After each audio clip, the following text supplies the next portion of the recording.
Welcome. Association of Professional Chefs.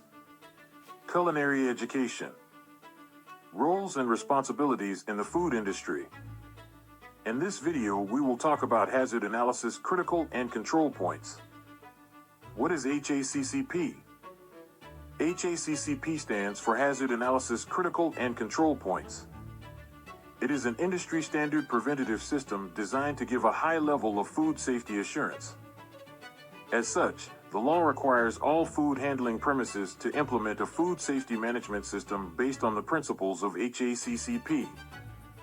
Before a food handling business or facility becomes operational, a specialist or team of specialists will be required to put a H.A.C.C.P system in place. The specialist could be a single work colleague, a manager, or an external team brought in by your company. It doesn't matter as long as the person or people implementing the system have been properly trained in that role. They will assess every stage of the food handling process, from the moment food arrives on the premises to the moment it leaves or is served to a customer. They will look at each step along the food handling chain in order to highlight the key hazards involved in each, and will then put into place critical control points designed to minimize the risk of food contamination throughout the entire process. Put simply, H.A.C.C.P identifies food safety risks and puts measures in place to control them. The 7 principles of H.A.C.C.P. The H.A.C.C.P system is implemented using 7 principles. 1. Initial analysis. Analyze working practices. Assess hazards. Prepare a flow diagram of food handling chain. Specify control measures. 2. Define critical control point. Identify the stages in the chain where the risk to food safety is at its highest. These are the critical control points. The stages where control checks must be placed. 3. Set limits. Define the standards that must be achieved in order for food to pass onto the next stage in the food handling chain. For example, chicken must be cooked to a minimum of 75 degrees Celsius. 4. Monitor. Establish procedures to monitor the controls. 5. Remedial action. What must be done if a critical limit is not met? 6. Verification. How to be sure that food is safe to be consumed. 7. Record keeping. Establish a documented record of checks, measurements, and actions. Principle 1. Initial analysis. Initial analysis involves carefully examining every stage of the food handling process for all food items, from initial delivery to storage, preparation, chilling, and so on, in order to determine how and where food safety hazards could arise and to assess the level of risk they pose. Once this is known, critical control points can be introduced in order to prevent those hazards from being a threat to the consumer. A hazard is anything harmful or unwanted within a foodstuff that could cause injury, illness, or discomfort. Remember, there are 4 main categories of food safety hazard. Chemical.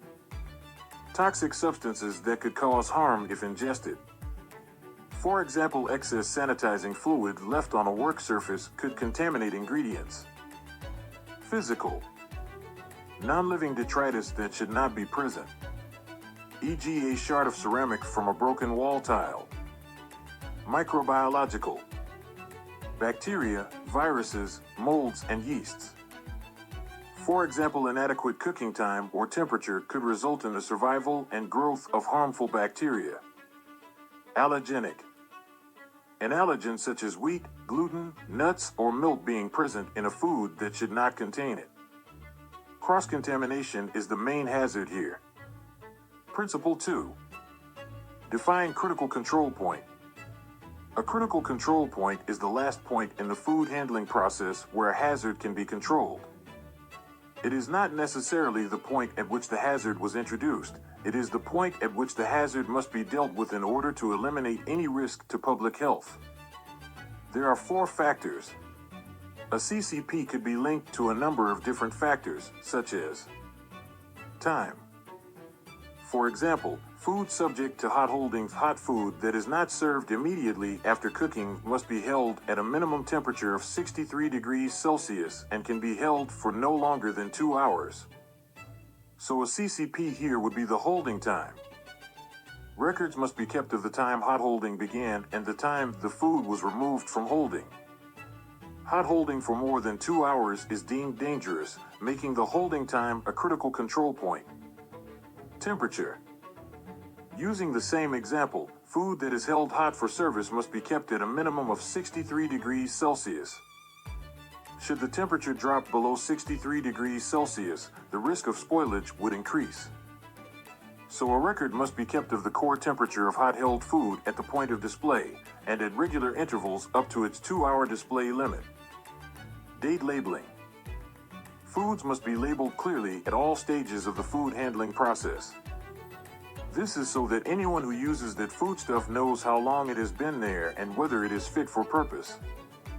So all deliveries must be documented, goods must be labeled in storage, and processed foods that are not for immediate consumption must be labeled, as must goods that are displayed for sale. Gatekeeping. Food is not just at risk of contamination whilst in your possession. It may already have been contaminated before it arrived with you.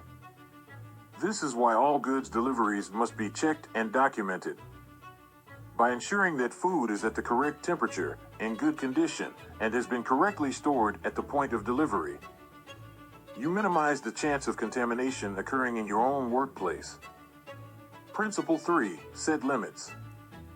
As discussed above, once a critical control point has been identified, a limit can be applied.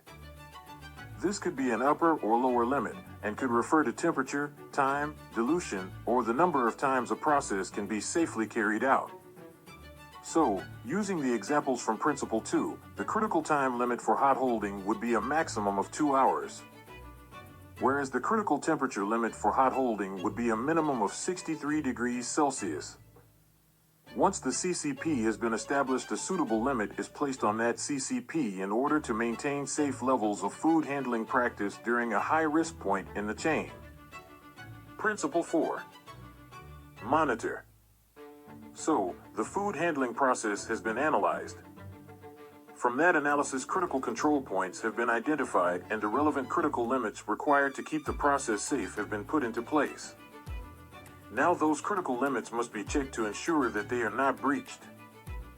This process can be as simple as taking a temperature reading, checking a chemical dilution, or just looking at, tasting, or touching something to make sure it is safe to use.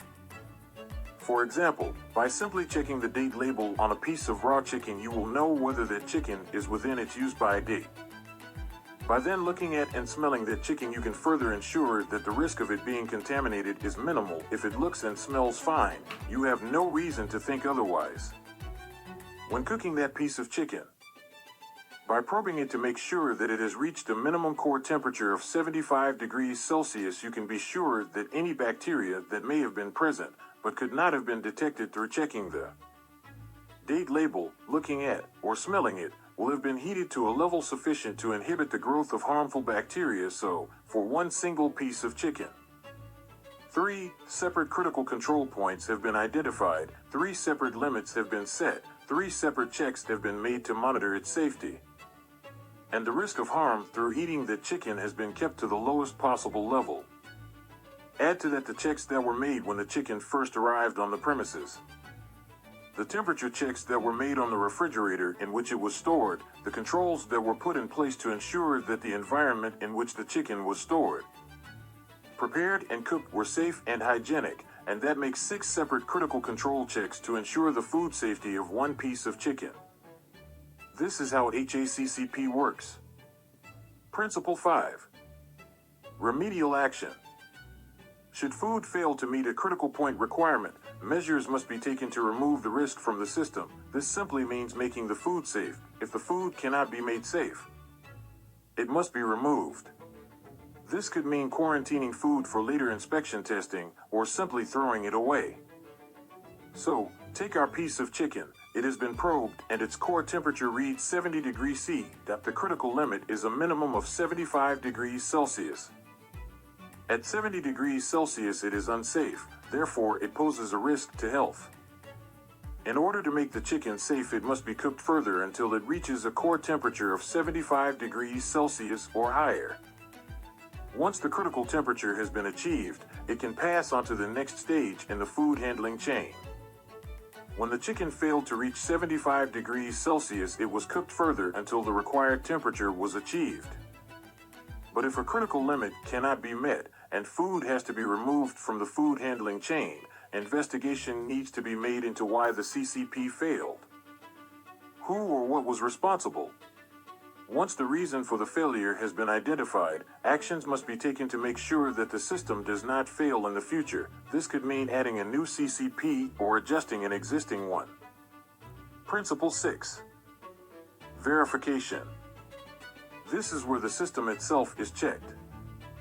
In order to ensure that the checks put in place through the H.A.C.C.P system continue to be effective, the system itself must be monitored.